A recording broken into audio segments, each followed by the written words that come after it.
خواجہ غریب نواز جب نئے نئے آئے نا اجمیر شریف میں تو خیمہ لگایا ہوا تھا خواجہ غریب نواز نے.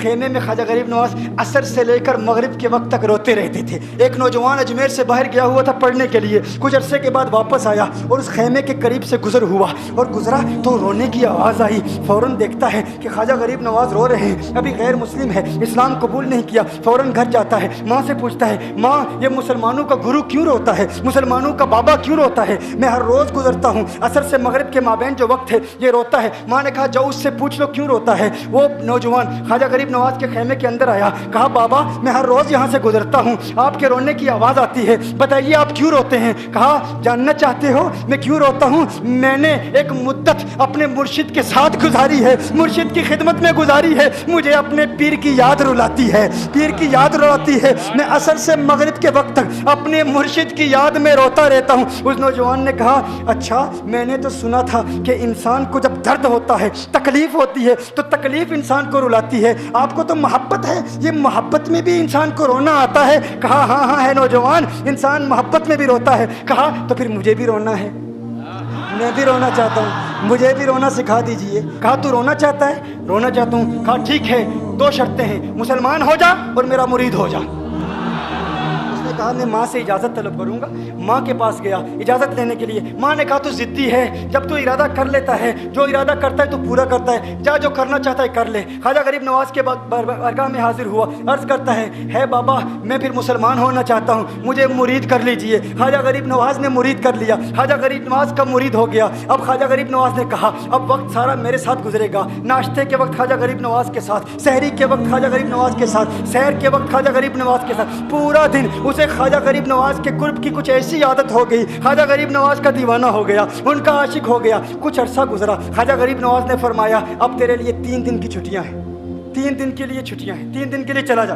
اس نے کہا مسئلہ ہی کوئی نہیں, ایشو ہی نہیں, پرابلم ہی نہیں, ٹھیک ہے 3 دن کے لیے چلا جاتا ہوں. اب جب 3 دن کے لیے گھر گیا, کہا 3 دن کے لیے تو اب مجھ سے ملاقات نہیں کر سکتا, مجھ سے ملنے کی اجازت نہیں ہے. اس نے کہا ٹھیک ہے نہیں ملوں گا. گھر گیا, پہلے دن جب گھر گیا یہ وہ نوجوان تھا جو 3 روٹیاں کھایا کرتا تھا, آج ایک لقمہ بھی نہیں کھا پایا, ایک لقمہ بھی نہیں کھا پایا. اسے کچھ ہو گیا, کہہ رہے مجھے کچھ ویکیوم سا محسوس ہو رہا ہے, کچھ دل میں کمی سی محسوس ہو رہی ہے. یوں وقت گزرتا گیا, رات کا وقت آیا, آنکھ نہ لگی, سو نہ پایا, مکان کی چھت پر چلا گیا. ماں نے دیکھا بیٹا چھت پر کیوں چلا گیا؟ ماں چھت پر جاتی ہے, بیٹے کیا ہوا؟ کہا پتہ نہیں ماں, پتہ نہیں ماں, میں تو فوراً سو جاتا تھا, آج نیند بھی نہیں آ رہی, آج کھانا بھی نہیں کھا پاتا. ماں تو چلی جا. ماں چلی جاتی ہے. یوں جب سحری کا وقت ہوتا ہے اس کی آنکھوں سے اشکوں کی برسات جاری ہوتی ہے, اس کی آنکھوں سے اشکوں کی برسات جاری ہوتی ہے. وہ رو رہا ہے, اس پر رکت تاری ہے. ماں آتی ہے, بیٹے کیا ہوا؟ کہا ماں مجھے پیار ہو گیا ہے, ماں مجھے محبت ہو گئی ہے, ماں مجھے عشق ہو گیا ہے.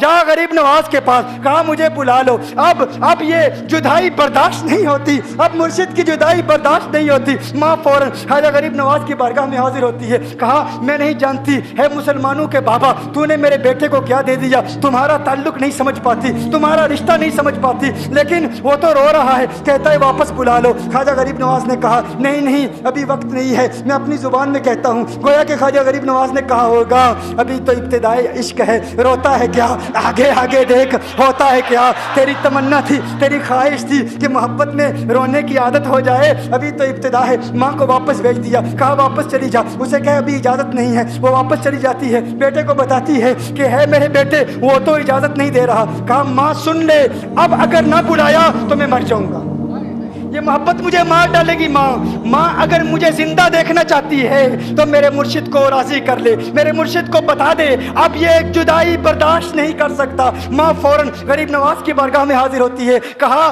ہے غریب نواز کرم فرمائیے, مجھ ماں کی تمنا ہے, مجھ ماں کی آرزو ہے, وہ مر جائے گا. کہا ماں کی تمنا ہے, تیری بات مانتا ہوں, جا اسے واپس بھیج دے. وہ فوراً بھاگتا ہوا خواجہ غریب نواز کی بارگاہ میں حاضر ہوتا ہے. اس وقت خواجہ غریب نواز اپنے مریدوں کو درس دے رہے ہیں, ایک مجمع لگا ہوا ہے. وہ فوراً خواجہ غریب نواز کے دروازے پر کھڑا ہوتا ہے اور پھر مرید یہ منظر دیکھ رہے ہیں. خواجہ غریب نواز کو دیکھتا ہے, خواجہ غریب نواز اسے دیکھتے ہیں. وہ میں نے کہا تھا نا نگاہ مست ملائی تو میں پلا کے اٹھے, جہاں وہ بیٹھ گئے میں قدا بنا کے اٹھے. خواجہ غریب نواز نے اس کی آنکھوں سے آنکھیں ملائی اور پوچھا اب پتا چلا محبت میں رونا کیسے آتا ہے, اب پتا چلا. اس نے کہا ہے غریب نواز کرم فرمائیے. فوراً غریب نواز نواز کو پکارتا ہوا غریب نواز کے قدموں میں آ گرا، غریب نواز کے قدموں سے لپٹ گیا۔ اب مریدین اس منظر کو دیکھ رہے ہیں اور حیران ہو رہے ہیں کہ صرف وہ مرید ہی نہیں رو رہا، سارے مرید رو رہے ہیں، اس پیار کے رشتے کو دیکھ رہے ہیں۔ اور پھر ایک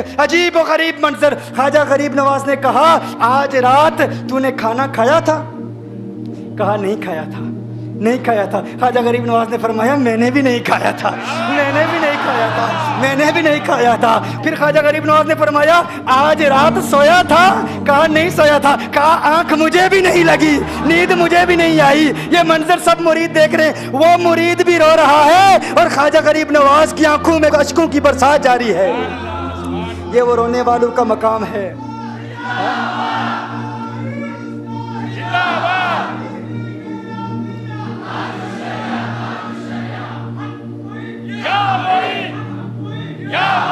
یہ ڈسکشن ہو رہی ہے پیر اور مرید کی، اور پھر یہ آنسو باتیں کر رہے ہیں۔